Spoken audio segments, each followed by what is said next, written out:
ఈరోజు రాజధాని నిర్మాణానికి సంబంధించి గతంలో మీరు ఏదైతే హైదరాబాద్ విషయంలో మోసం చేశారో అదే విధంగా అమరావతి విషయంలో మోసం చేస్తామంటే చూస్తూ చేతులు కట్టుకొని ఊరుకోవడానికి ఎవ్వరూ సిద్ధంగా లేరు అనే విషయాన్ని ఈ సందర్భంగా తెలియజేస్తున్నాను. ముఖ్యంగా ఈరోజు బీసీలకు సంబంధించి నిర్మాణాల కోసం కావచ్చు, భవన నిర్మాణాల కోసం కావచ్చు, అదేవిధంగా ఏదైతే కమ్యూనిటీ భవన నిర్మాణాల కోసం కావచ్చు, భవిష్యత్తు అవసరాల కోసం కావచ్చు, ఈ రాష్ట్రంలో ఉన్న అన్ని బీసీ కులాలకు కలిపి 1000 ఎకరాలు ఇవ్వాలనే డిమాండ్ పైన ఈరోజు చర్చ చేయడం జరిగింది. చాలా మంది పెద్దలు చెప్తున్న విషయం ఏంటంటే బీసీలకు మనం చేస్తున్న డిమాండ్ ఏదైతే ఉందో 1000 ఎకరాలు సరిపోదు, ఇంకా కావాలంటున్నారు. ఎందుకంటే ఈ 1000 ఎకరాలు కేవలము ఒక్కొక్క కులానికి ఆ కులానికి సంబంధించిన భవనాలు నిర్మించడమో, లేదంటే ఫంక్షన్ హాల్ నిర్మించడమో, లేదా కోచింగ్ సెంటర్లు నిర్మించడమో కాదు. భవిష్యత్తులో బీసీ కులాలకు సంబంధించిన ఔత్సాహిక పారిశ్రామికవేత్తలు, వ్యాపారస్తులకు కావలసిన భూమి ఖచ్చితంగా రాజధాని ప్రాంతంలో ఉండి తీరాలి. ఈరోజు రాజధానికి సంబంధించి పెట్టుబడులు అంటున్నారు, కంపెనీలను తీసుకొస్తున్నామంటారు. ఈ కంపెనీలు బీసీకి సంబంధించిన సామాజిక వర్గం వాళ్ళు పెట్టలేరా? బీసీ సామాజిక వర్గానికి సంబంధించిన వాళ్ళు స్కూల్స్, కాలేజీలు నిర్మించలేరా? లేదా హాస్పిటల్స్ నిర్మించలేరా?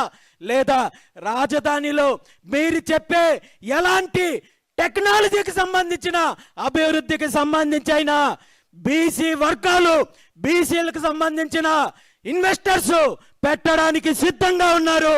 మీరు ఇప్పటి వరకు ఏదైతే లోపాయికారి ఒప్పందాలతో ఎవరికి కనీసము ప్రభుత్వంలో ఉన్న కేబినెట్ లో ఉన్న వాళ్ళకు కూడా తెలియకుండా ఏదైతే భూ కేటాయింపులు చేశారో అదే విధంగా అదే షరతులతో అదే కండిషన్స్ తో బీసీలకు భూమి కేటాయించండి.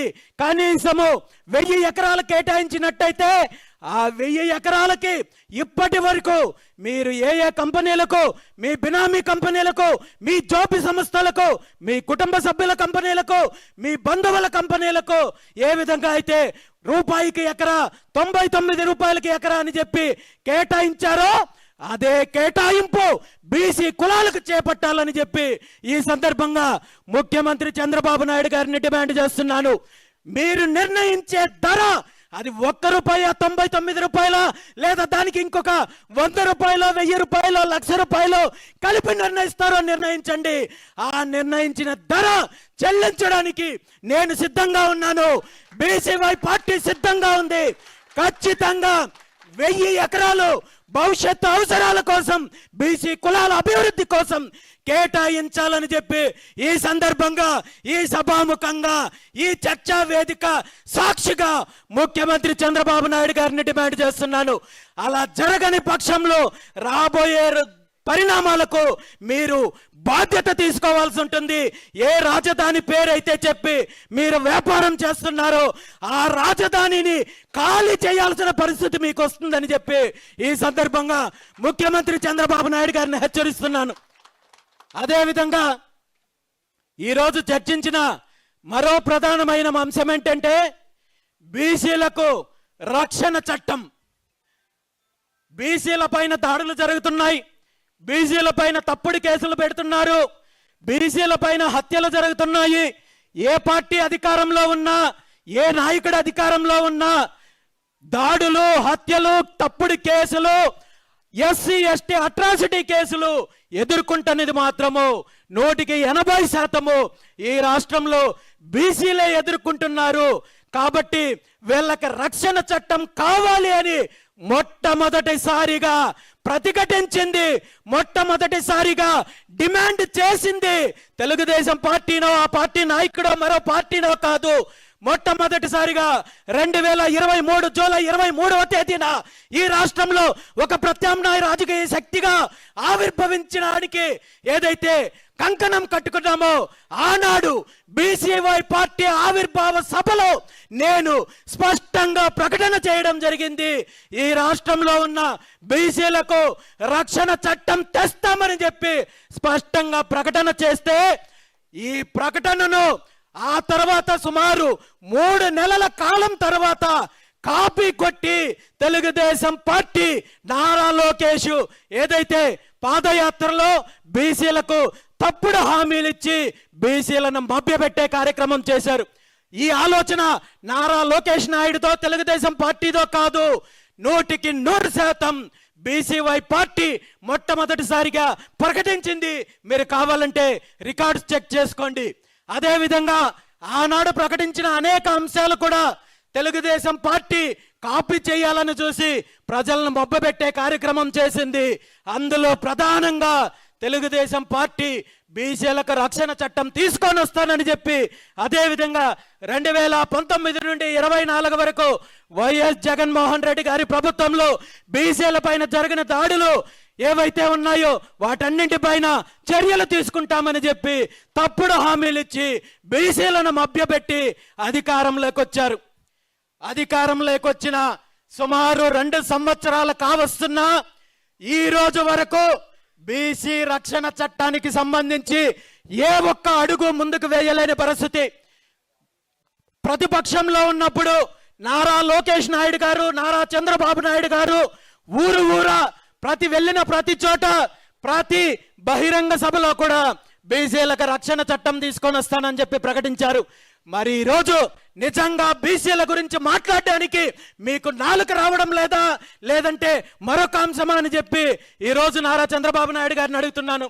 అదేవిధంగా ఈరోజు బీసీ రక్షణ చట్టం అంటే కేవలం బీసీవై పార్టీకో లేదంటే బీసీలకు సంబంధించిన నాయకులకో కుల సంఘాలకు మాత్రమే పరిమితమైనదా? మరి ఈ రాష్ట్రంలో నాకు ప్రతిపక్ష హోదా కావాలని చెప్పి ఊరూరా తిరుగుతున్న జగన్మోహన్ రెడ్డి గారికి ఈ బాధ్యత లేదా అని చెప్పి నేను ఈ సందర్భంగా అడుగుతున్నాను. ఈ 2 సంవత్సరాల కాలంలో, ఈ 16-17 నెలల కాలంలో జగన్మోహన్ రెడ్డి గారు అనేక సార్లు ప్రెస్ మీట్లు పెట్టడం జరిగింది, మీడియా ముందుకు రావడం జరిగింది, పబ్లిక్ లేక రావడం జరిగింది.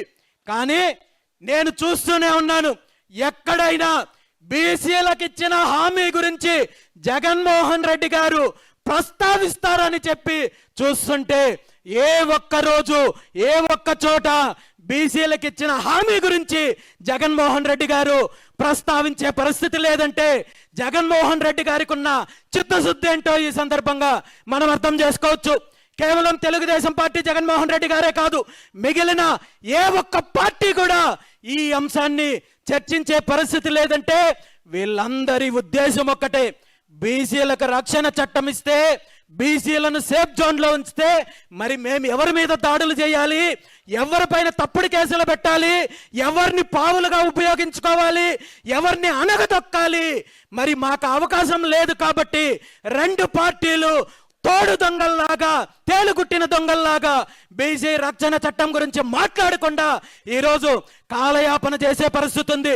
ఈ సందర్భంగా నేను ఒక్కటే చెప్తున్నాను, ముఖ్యమంత్రి చంద్రబాబు నాయుడు గారికి గతంలో కూడా చాలా సార్లు చెప్పడం జరిగింది, మీరు వెంటనే దీని మీద ప్రకటన చెయ్యకపోతే ఖచ్చితంగా ఉద్యమం తీవ్ర రూపంలో ఉంటుంది, దీనికి తీవ్ర పరిణామాలు మీరు ఎదుర్కోవాల్సి వస్తుందని చెప్పి ఈ సందర్భంగా తెలియజేస్తూ, ఇప్పటికైనా ముఖ్యమంత్రి చంద్రబాబు నాయుడు గారు కళ్ళు తెరిచి గత 1980ల కాలం నుండి ఈ రోజు వరకు మీరు మీ పార్టీ బీసీలకు తప్పుడు హామీలు ఇచ్చి రాజకీయం అధికారం చెలాయించినట్టు ఇంకా రాబోయే రోజుల్లో జరగని పని అని చెప్పి ఈ సందర్భంగా తెలియజేస్తున్నాను.